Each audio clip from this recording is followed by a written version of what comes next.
السلام عليكم ورحمة الله وبركاته. ازيكم حبايبي؟ عاملين ايه؟ يا رب تكونوا دايما بخير. كل سنة وحضراتكم طيبين. ايام قليلة جدا جدا طبعا ويخش علينا العيد الاضحى. كل سنة وحضراتكم طيبين وبخير. تعالوا بقى النهاردة كده نخش بقى في وصفتنا. قبل ما نخش في الوصفة لازم نصلي على الرسول. اللهم صل وسلم وبارك على سيدنا محمد وعلى آله وأصحابه أجمعين. طبعا يا جماعة كان النهاردة كده كنا هنعمل بقى مكرونة سباكيتي.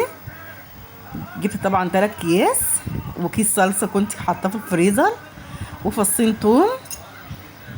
ده برضو يا جماعه كنت مفرزاه كده في الفريزر، بحب اقشره قبل ما يفضي واحطه في الفريزر. وحتتين الفراخ كده على قد ما اقسم طبعا.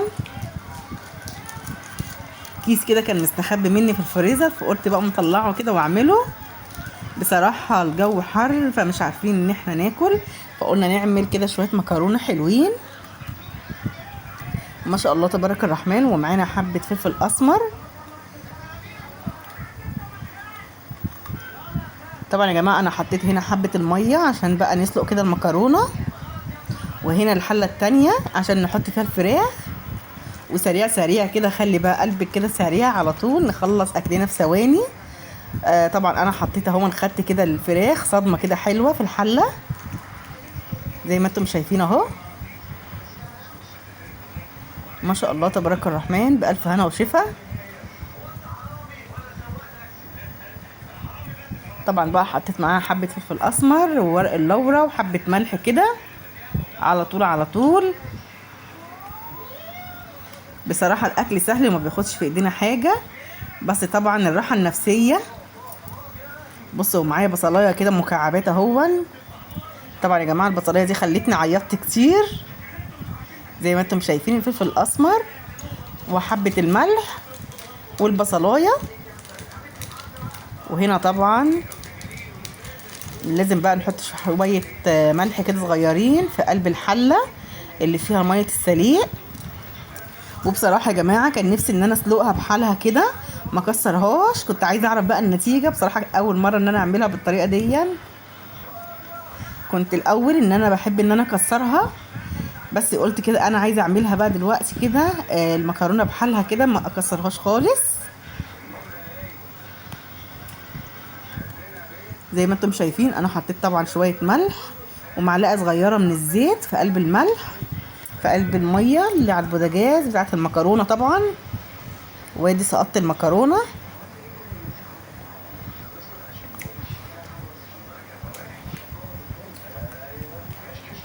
طبعا انا عارفه ان انتوا ستات بيوت شطار واحسن مني طبعا، بس احنا بنتعلم من بعضينا. جربوا يا جماعه المكرونه دي الطويله اللي سباكيتي، بص بحالها كده وحطيها في الحله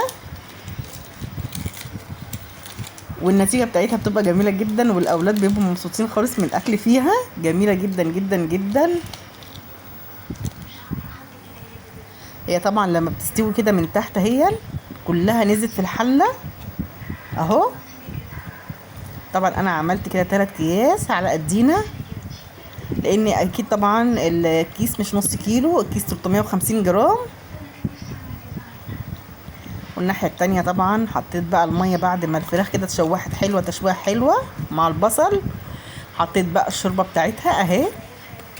خلاص بقى نغطي عليها دي كده ونسيبها بقى مع نفسيها، ونرجع بقى مرجوعنا للمكرونه الاسباجيتي اللي احنا حطيناها زي ما هي في الحله.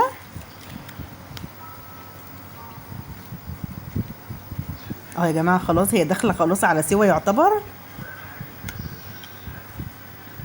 انا بقى عماله اقول دي هناكلها ازاي هناكلها ازاي، عشان هي طويله جدا زي ما انتم شايفين. بصوا انا طبعا ما قسمتهاش خالص ولا كسرتها، حطيتها بحالها كده في قلب الميه.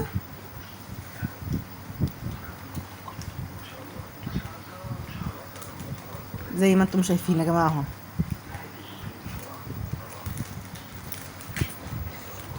طبعا بقى انا جبت الحله وحطيت فيها نعمل بقى الطشه بتاعتنا التسبيكه بتاعتها زي ما انتم شايفين كده. طبعا انا صفيتها يا جماعه، بس بصراحه الفيديو مش عارفه راح مني راح فين.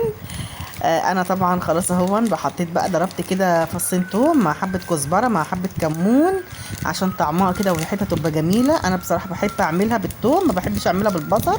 في ناس كتير جدا جدا بيحبوا يعملوها بالبصل. طبعا اللي انتوا عاوزينه اعملوه، اللي بيريحكم انتوا تعملوه. بس عايزه اقول لكم تضربوا في قلب البصلايه ان كنتوا هتعملوها ببصلايه او في الثوم معلقه كزبره ناشفه، والله بتديها طعم وريحه جميله جدا جدا جدا، بالف هنا وشفا.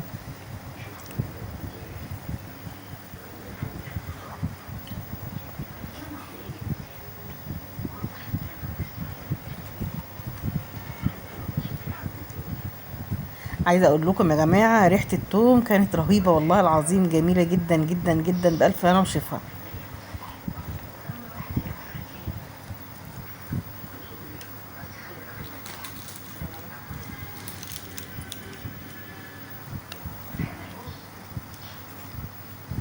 اهو خلاص بقى هي داخله كده تاخد بقى اللون الذهبي كده، لازم نحمرها كده حلو عشان تاخد معانا اللون الذهبي الجميل. انا عماله بقى اقلب كده فيها، اقلب فيها.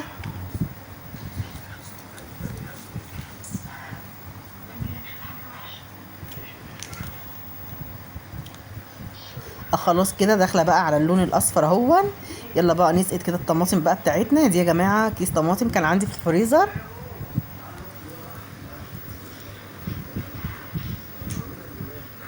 سقطتها كده، مش هتاخد ثواني و10 دقايق بالظبط وتبقى متسبكه. طبعا انا بحب احط لها واحده مرق الدجاج كده بتحلي طعمها، وحبه الكمون بتوعنا.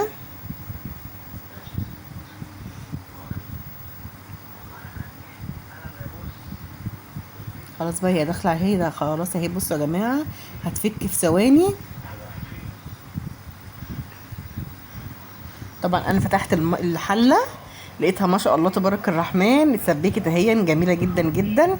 يلا بقى يا جماعه نسقط كده المكرونه بتاعتنا اللي احنا مش عارفين هناكلها ازاي. بصوا يا جماعه المكرونه بس كان شكلها روعه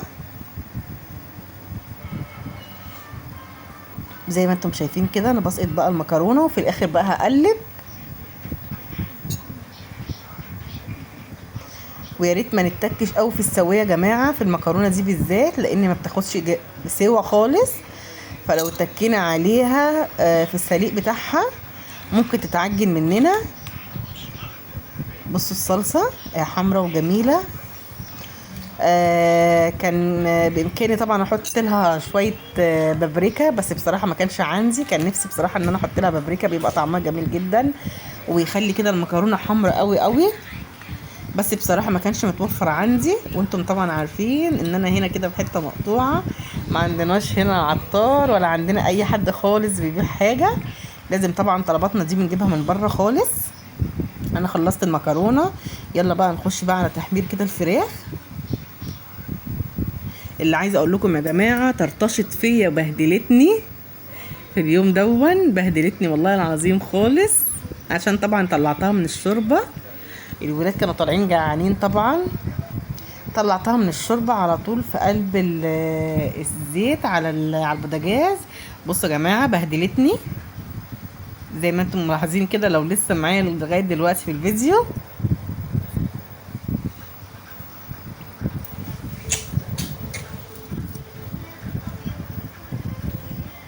طبعا خلاص بقى هو انا طبعا خلصت الاكل خالص الحمد لله رب العالمين. سبت بقى الفراخ كده تاخد بقى تحميره حلوه كده على البوتاجاز. بصوا يا جماعه اللون بتاعها ما شاء الله تبارك الرحمن.